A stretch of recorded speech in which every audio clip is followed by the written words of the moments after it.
Assalamualaikum warahmatullahi wabarakatuh. Mari kita mulai kuliah hari ini dengan membaca basmalah. Semoga apa yang kita dapatkan hari ini bermanfaat dan barokah bagi kita semua. Mulai materi hari ini, mari kita mereview terlebih dahulu materi sebelumnya, di mana di minggu lalu kita sudah mempelajari dua materi ini, yaitu struktur kota dan bentuk kota. Untuk struktur kota kemarin ada 3, yaitu konsentris, sektoral, dan konsektoral, di mana konsentris menunjukkan struktur di mana berbentuk lingkaran dengan pusat kota berada di tengah-tengah dari lingkaran tersebut. Sedangkan sektoral adalah struktur kota yang pusat pertumbuhannya atau pusat kotanya tersebar tidak berada di tengah kota tersebut, karena pusat pertumbuhan bergantung pada jenis sektor apa yang tumbuh di wilayah itu, misalnya pendidikan ataupun misalnya industri. Sedangkan konsektoral adalah gabungan dari keduanya. Nah, untuk bentuk kota sendiri ada banyak sekali bentuk kota yang kita pelajari kemarin, dari grid hingga berbentuk seperti oktopus. Nah, di mana bentuk kota itu kita dapatkan dari lahan terbangun yang ada di kota, bukan dari batas administrasi kota. Sehingga jika kita ingin mengetahui bentuk kota, maka kita digitasi lahan-lahan terbangun yang sudah ada di kota, kemudian kita lihat bentuk dari hasil digitasi itu menyerupai bentukan apa. Itulah bentuk kota. Nah, ini kita akan mempelajari, sebelum kita mempelajari masalah materi yang baru, kita pelajari dulu apa yang dimaksud dengan geografi perkotaan. Apa itu geografi perkotaan? Pertama kita mulai dengan apa itu geografi. Nah, kalian yang ada di sini minimal sudah semester 3 yang mengambil geografi perkotaan dan sudah semester 5. Seharusnya sudah sangat memahami apa itu geografi. Karena kalian sudah setahun minimal sudah ada di fakultas geografi ini. Nah, apa sih geografi?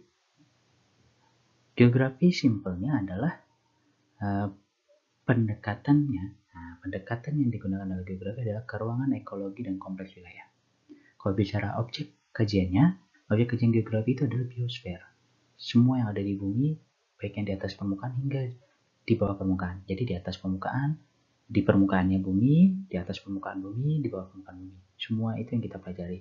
Yang membedakan kita dengan ilmu kebumian lain adalah 3 pendekatan ini, yaitu keruangan, ekologi, dan kompleks wilayah. Ini yang membedakan. Kita sama-sama mempelajari batuan dengan geologi, tetapi sudut pandang kita, cara berpikir kita berbeda dengan mereka. Kita mau menggunakan 3 pendekatan ini. Nah, ini yang harus kalian ingat. Jadi nanti ketika kalian melakukan skripsi, kalian harus ada 3 sudut pandang ini dalam skripsi kalian, di dalam analisis kalian. Jika tidak ada, maka skripsi kalian bukanlah skripsi geografi. Oke. Nah, apa itu kota? Misalnya apa itu kota? Nah, kota adalah ini, simpelnya. Seperti yang kita pelajari di pertemuan pertama kemarin, adalah wilayah dengan batas administrasi yang jelas. Disahkan di undang-undang sebagai kota dan memiliki ciri. Nah, jadi punya batas administrasi yang jelas dan disahkan dalam undang-undang sebagai kota. Itu syarat mutlaknya. Dan ciri-cirinya, penduduknya padat, lahan terbangun mendominasi, non-agraris, struktur ekonomi heterogen, dan penduduk yang bersifat materialistis. Nah, sedangkan perkotaan apa? Perkotaan adalah, atau urban adalah wilayah yang memiliki ciri kota. Tetapi dia bukan kota, karena belum disahkan oleh undang-undang sebagai kota. Contohnya apa perkotaan? Contohnya kawasan Pabelan dan Gonilan. Oke, nah selanjutnya apa geografi perkotaan? Nah, silakan kalian ketika mendengar penjelasan ini, kalian coba membuat definisi sendiri dari geografi perkotaan. Oke, boleh kalian membaca dari internet apa yang dimaksud dengan geografi perkotaan dari menurut para ahli, tetapi saya menginginkan kalian mampu membuat definisi sendiri apa yang dimaksud geografi perkotaan. Ya, kalau kalian sudah bisa mampu membuat definisi sendiri, artinya kalian sudah memahami materi ini, memahami apa itu geografi perkotaan. Tetapi kalau kalian masih menghafal, itu tandanya kalian belum memahami. Nah, untuk tahapan S1 itu, karena materi kalian cuma tidak hanya geografi perkotaan, maka kalian harus bisa memahami. Bukti dari memahami minimal adalah kalian mampu membuat definisi dari geografi perkotaan yang sesuai dengan para ahli atau minimal dari definisi-definisi yang sudah saya tampilkan di dalam slide ini. Selanjutnya materi hari ini adalah kita akan mempelajari apa itu urban extension dan urban sprawl. Saya yakin di antara kalian sudah ada yang membaca, sudah ada yang pernah mendengar, sudah ada bahkan mungkin yang sudah melakukan sebuah penelitian mengenai urban extension atau urban sprawl. Nah, mari kita membahas ini. Apa itu urban extension dan apa itu urban sprawl? Oke, ini yang dimaksud dengan urban extension, urban sprawl, urban reclass, dan urban annexation. Kita tadi urban extension dan urban sprawl. Nah, kalau ditanya apa itu urban extension adalah perluasan kota. Jadi kotanya diperluas yang terdiri dari tahapan yang pertama urban sprawl, urban reclass, dan urban annexation. Oke. Nah, apa itu urban sprawl? Urban sprawl adalah gejala perambatan sifat fisik kekotaan keluar kota. Jadi sifat fisiknya. Jadi sifat fisiknya apa? Sifat fisik kota. Lahan terbangun mendominasi, lahan terbuka berkurang, lahan persawahan berkurang. Oke, sehingga wilayahnya menjadi lebih padat secara fisik bangunan yang ada di wilayahnya. Nah, urban sprawl ini biasanya terjadi di pinggir-pinggir kota. Contohnya di Pabelan dan Gonilan. Oke, itu urban sprawl. Nah, urban reclass adalah proses perumusan kembali batas-batas administrasi kota dengan cara memperluas wilayahnya dengan tujuan mengakomodasi pemukiman, struktur, kegiatan di masa yang akan datang. Oke, urban reclass adalah pseudo-urbanization. Jadi urban reclass merupakan proses penambahan area kota secara yuridis administratif. Jadi, urban extension itu dimulai dengan yang namanya urban sprawl. Jadi, sifat fisik kotanya merambat ke wilayah sekitar. Biasanya ada di wilayah-wilayah pinggiran kota. Contoh yang paling gampang, kalau di Solo itu ada di Pabelan Gonilan. Oke, tempat kita sekarang kalian belajar dan saya mengajar. Atau kalau di Jogja itu, kalau kalian ke daerah Cakal, yang ring road itu adalah wilayah urban sprawl dari kota Jogja. Itu bukan kota Jogja, itu sudah wilayah Sleman. Tetapi kalian melihatnya seperti bagian dari kota Jogja karena terjadi perambatan sifat fisik ke wilayah tersebut. Nah, sedangkan urban reclass adalah wilayah administrasinya itu diperluas. Jadi batas kota Solo yang awalnya itu ditandai dengan tugu yang bertuliskan selamat datang di kota Solo atau selamat jalan dari kota Solo. Nah, tugunya itu dipindah. Nah, kalau yang di Solo dipindah hingga misalnya setelah Transmart. Nah, sehingga Pabelan Gonilan masuk ke dalam kota Solo. Itu disebut dengan urban reclass. Jadi batas administrasi dari kota Solo diperluas, diperpanjang. Nah, yang terakhir adalah urban annexation. Adalah perluasan kota karena adanya penggabungan beberapa kota menjadi kota besar. Jadi ada beberapa kota yang berdekatan kemudian digabungkan menjadi suatu kota besar. Ya, contohnya kayak misalnya kalau di Jakarta itu Jabodetabek. Nah, tetapi permasalahannya Jabodetabek itu hanya sebuah kawasan ekonomi saja, belum menjadi sebuah urban annexation, ya. Tapi sudah terjadi urban sprawl di sana, tapi belum berubah menjadi urban annexation. Karena belum menjadi suatu kota baru yang disebut misalnya Jabodetabek, bukan, atau kota Jakarta, bukan, tapi kotanya tetap jadi kota-kota yang berdiri sendiri. Ada kota Jakarta, Depok, Bekasi, Tangerang, ya, dan sekitarnya itu tetap menjadi wilayah-wilayah dengan administrasi sendiri. Nah, ini tahapan apa yang disebut dengan urban extension. Jadi kalau kalian tanya apa itu urban extension, nah urban extension jawabannya adalah perluasan kota yang terdiri dari tahapan urban sprawl, urban reclass, dan urban annexation. Sedangkan urban sprawl sendiri adalah perambatan sifat fisik kekotaan dari ke luar kota. Oke, jadi kalau apakah urban sprawl sama dengan urban extension? Ya, urban sprawl bagian dari urban extension. Sedangkan urban extension itu bisa dimulai dengan urban sprawl, bisa diakhiri dengan urban reclass, atau diakhiri dengan urban annexation, atau urban sprawl, urban reclass, kemudian urban annexation. Oke, ini pengertiannya. Nah, jadi ini menjadi menarik. Menariknya apa? Ketika terjadi urban extension atau terjadi urban sprawl, maka bisa dikatakan kota yang menjadi induknya sudah mengalami pertumbuhan yang sangat pesat. Sehingga wilayah di sekitar kota itu mengalami dampak yang berakibat pada berubahnya kondisi di wilayah tersebut. Perubahan kondisi itu ditunjukkan dengan salah satunya dengan perubahan kondisi fisik lingkungannya. Ya, dari semakin banyaknya lahan terbangun yang ada di sana, semakin padat bangunan yang ada di sana, dan seterusnya. Inilah yang disebut dengan pengertian dari urban extension dan urban sprawl. Nah, ini kalau misalnya tadi dibuat sebuah konsep, jadi urban extension atau pemekaran kota itu diawali dengan urban sprawl. Urban sprawl kemudian bisa terjadi urban reclass, baru terjadi urban annexation, atau dari urban sprawl bisa langsung ke urban annexation. Ya, jadi ketika terjadi urban sprawl, kemudian wilayah berpikir, oh sepertinya lebih baik ini tidak mau perluas wilayah kotanya bukan diperluas, tetapi bagaimana kalau digabungkan saja kotanya, agar semakin kuat posisi kota itu baik secara ekonomi maupun secara politik ataupun yang lainnya, sehingga bisa lebih berkembang dengan lebih baik. Misalkan seperti itu. Contohnya kayak Jabodetabek sekarang. Ya, jadi daripada melakukan urban reclass dengan memperluas wilayah batas wilayah kota Jakarta, lebih baik digabungkan saja wilayah-wilayah itu menjadi suatu sebuah wilayah, misalnya dengan nama Jabodetabek, misalkan seperti itu. Tapi inilah konsep dari urban extension. Sebagai contoh, saya berikan sebagai contoh ya. Sebagai contoh.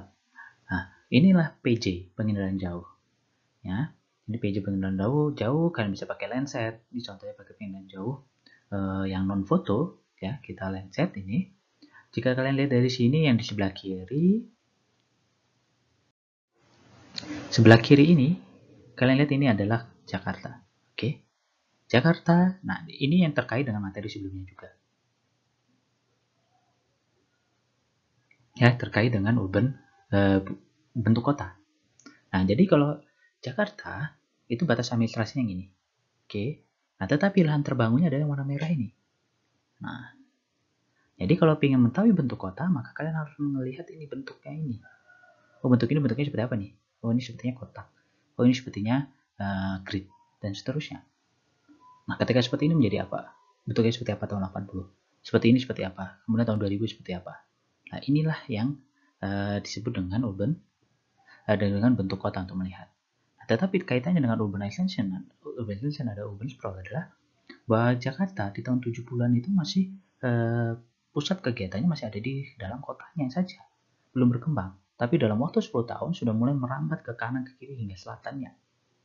Dan di tahun 2000 sudah sangat penuh Jakarta, sehingga Jakarta sudah bisa disebut megapolitan wilayahnya karena sudah sangat berkembang pesat sekali.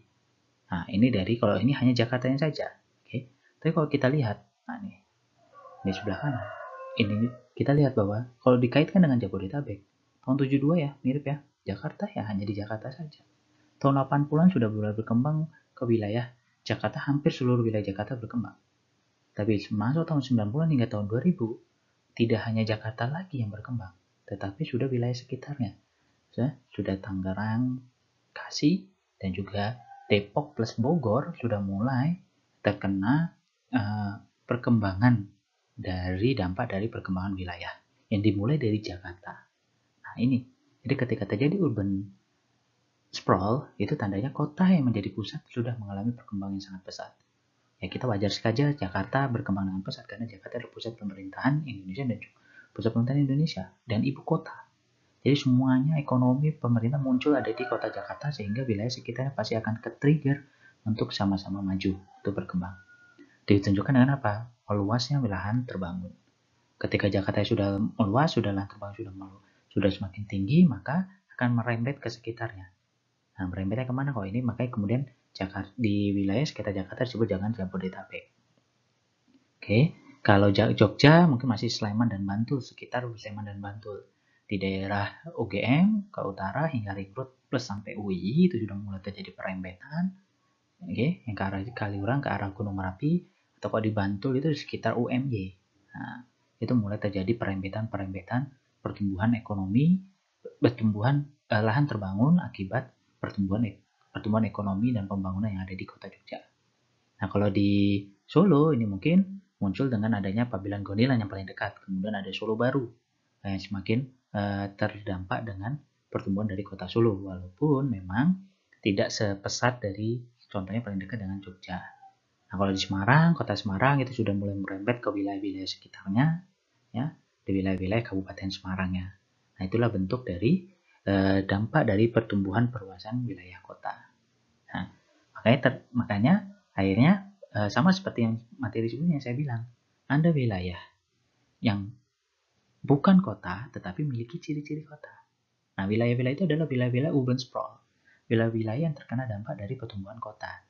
Ia tidak bisa disebut kota karena belum disahkan oleh undang-undang sebagai kota, tetapi ketika kalian ada di sana, ketika kalian melihat kondisi di sana, itu sudah seperti kota, padahal itu bukan sebuah kota. Ya, contohnya kayak di ibu kota kecamatan, pusat-pusat kecamatan.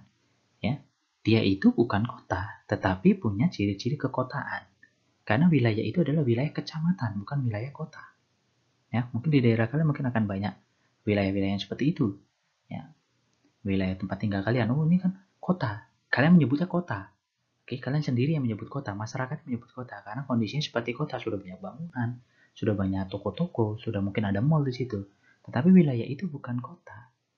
Tidak bisa disebut kota karena secara administrasi, secara undang-undang dia belum disahkan sebagai kota. Tetapi ciri-cirinya sudah menunjukkan sebagai sebuah kota. Oke, nah ini. Nah, ini makanya menarik. Inilah geografi, ya. Saya lanjut ke gambar ini lagi, balik ke gambar ini.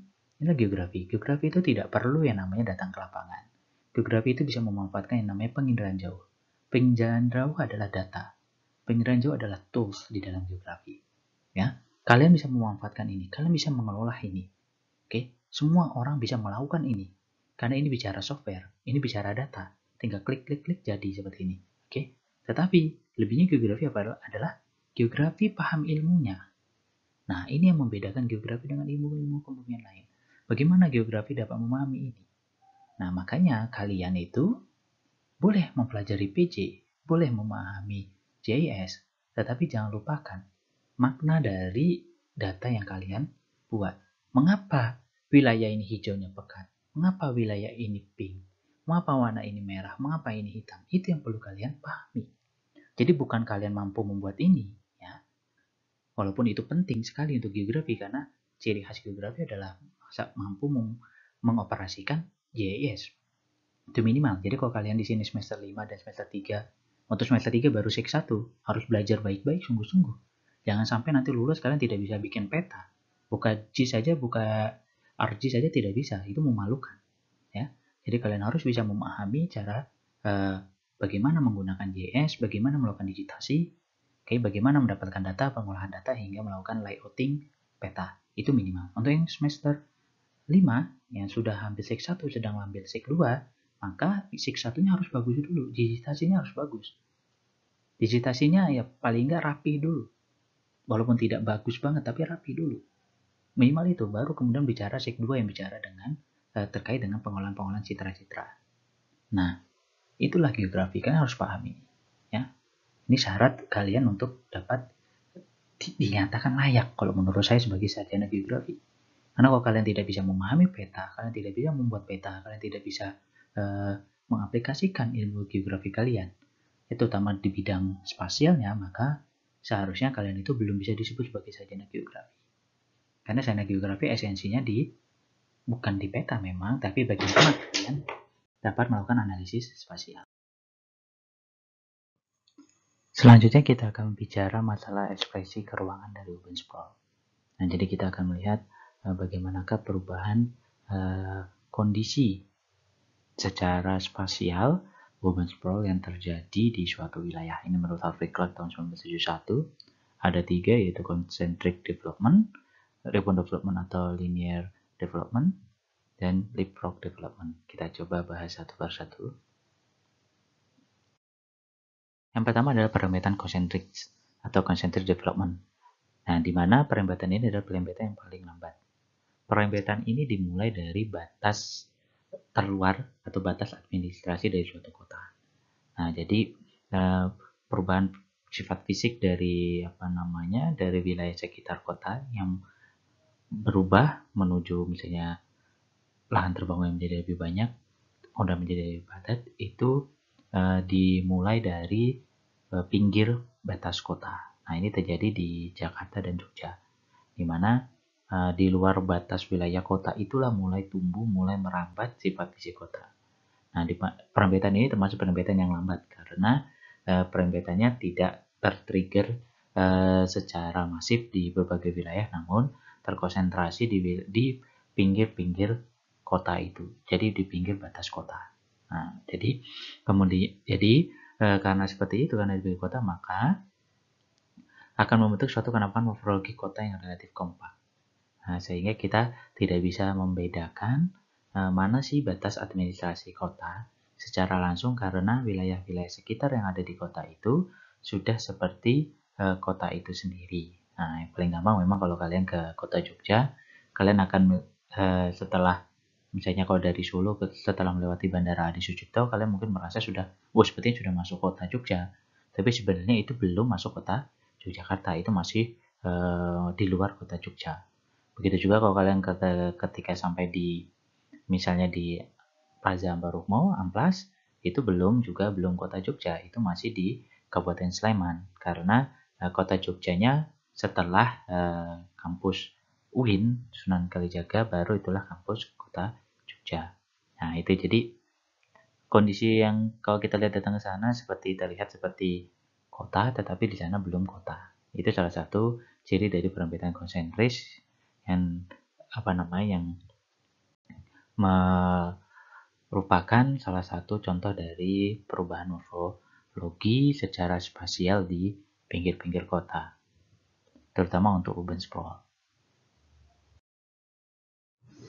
Selanjutnya adalah perempetan memanjang atau urban development. Perempetan ini disebut juga sebagai linear development. Nah, di mana perempetan ini terjadi di luar wilayah kota, atau perempetan urban sprawl di wilayah kota, namun perempetan ini terjadi di sepanjang jalur transportasi. Jadi sepanjang jalan yang menghubungkan antara kota itu dengan wilayah lain. Sehingga kalau kita mendatangi wilayah yang memiliki ciri seperti ini, kita sepanjang jalan menuju kota tersebut, ini contohnya kota Brebes atau kota Pemalang, kita akan melihat seperti kita sudah mulai memasuki kota. Namun jika kita berjalan atau berbelok ke kanan atau ke kiri dari jalan utama itu, kita akan menemui bahwa wilayah tersebut belum menjadi kota. Wilayah itu masih banyak lahan pertanian, masih banyak lahan-lahan terbuka. Nah, namun di jalan itu, di sepanjang jalan yang menuju kota itu sudah padat dan sudah banyak sekali lahan terbangun. Nah, di sini disebutkan bahwa daerah di sepanjang jalan tersebut merupakan tekanan paling berat dari perkembangan kota tersebut. Sehingga kota itu merembet sifat fisiknya di sepanjang jalan yang keluar atau masuk ke menuju kota tersebut. Oke, nah ini yang kedua, perempetan memanjang. Nah, jadi kalau ingin melihat urban sprawl berarti kita, kalau bedanya dengan bentuk kota, kalau bentuk kota kita melihat lahan terbangun yang ada di dalam kota, di dalam batas administrasi kota. Tetapi jika kita bicara urban sprawl, maka kita melihat melihat lahan terbangun yang berada di luar wilayah kota. Sehingga kita bisa mengetahui bentuknya, apakah ia merambat secara konsentris yang berada di pinggir-pinggir wilayah kota, atau ia berkembang melalui jalan-jalan utama yang menuju atau keluar dari kota tersebut. Nah, selanjutnya adalah penerbitan meloncat atau leapfrog development. Nah, perkembangan kota yang ini adalah yang paling merugikan dan paling tidak efisien. Oke, mengapa? Karena perkembangan kotanya itu tidak mengikuti kota tersebut, tidak secara langsung berdampak pada kota tersebut. Nah, jadi misalkan lingkaran besar ini adalah kotanya, maka leapfrog development atau urban sprawl-nya itu terjadi tidak di batas terluar dari kota atau jalan menuju keluar dari kota, tetapi dia berada jauh di luar kota. Di mana wilayah-wilayah ini berkembang karena timbulnya pusat-pusat kegiatan ekonomi baru di luar wilayah kota. Di mana pertumbuhan wilayah baru ini timbul karena mahalnya harga tanah yang ada di kota, sehingga memilih wilayah yang dekat dengan wilayah kota namun memiliki harga tanah yang lebih murah. Nah, ya, sehingga kalau di sini perkembangan kekotaannya jadi sporadis tumbuh di tengah-tengah lahan pertanian. Nah, mengapa tengah-tengah lahan pertanian? Karena di wilayah luar kota ini, ya, di luar kota biasanya masih banyak lahan pertanian di sini. Nah, dan lahan pertanian itu masih murah, ya. Apalagi jika di dalam rencana tata ruangnya lahan pertanian itu boleh dikonversi menjadi lahan terbangun, maka lahannya pasti menjadi lebih murah dibandingkan lahan yang ada di dalam kota. Sehingga ketika orang-orang akan lebih memilih untuk membangun itu di luar wilayah kota dengan harga yang lebih murah. Nah, ini menjadi rugi. Kenapa? Karena wilayah-wilayah baru ini akan butuh waktu yang sangat lama untuk bergabung dengan kota. Karena wilayah yang baru, misalnya contohnya di sini, dia membuat fasilitas di sini, membuat sebuah pusat pertumbuhan sendiri di sini yang dengan kota yang ini dia membutuhkan waktu untuk perembetannya yang sangat lama, sehingga kota ini tidak langsung mendapatkan dampak impact dari pertumbuhan yang ada di sini. Belum tentu ada sebuah hubungan timbal balik yang baik yang menguntungkan kota ataupun sebaliknya yang berhubungan dengan kota ini. Nah, maka ini termasuk yang paling merugikan bagi kotanya. Nah, kalau kita bicara kota ini paling merugikan karena kotanya belum tentu mendapatkan dampak positif. Tapi untuk wilayah sekitar ini, secara ekonomi ia bisa mendapatkan dampak positif selama pembangunannya sesuai dengan rencana tata ruangnya. Nah, ini. Nah, oke, ini dia. Contohnya kalau wilayah Leapfrog ini, contohnya adalah kota Yogyakarta, ya. Kota Yogyakarta dengan dibangunnya UII, UII yang berada di luar kota Jogja yang berada di Kabupaten Sleman. Nah, itu menyebabkan di wilayah UII berkembang tumbuh sesuai dengan pusat kegiatannya berupa kampus UII. Yang kemudian lambat laun akhirnya perembetannya kota Jogja dengan UII menjadi satu berdasarkan tadi yang linear development. Oke, itu sebagai contohnya. Untuk mengakhiri pertemuan ini, kita akan melakukan diskusi. Nah, nanti di psikologi akan ada bagaimana pandangan kalian mengenai urban sprawl itu sendiri. Kemudian kira-kira masalah apa yang ditimbulkan dan apa potensi yang akan dihasilkan. Ya, demikian materi dari saya untuk pertemuan minggu ini. Silakan apabila ada pertanyaan, monggo ditanyakan. Nanti di psikologi akan saya membuka forum diskusi dosen dengan mahasiswa. Silakan jika pertanyaan dari pertemuan pertama hingga pertemuan ketiga ada kesulitan, ada kebingungan, silakan ditanyakan di sana. Jika ingin ketemu langsung di kampus di ruangan saya boleh, atau misalnya via WA atau email boleh ditanyakan apabila ada pertanyaan-pertanyaan mengenai materi mengenai kuliah geografi perkotaan. Demikian materi yang bisa saya sampaikan. Saya akhiri. Assalamualaikum warahmatullahi wabarakatuh.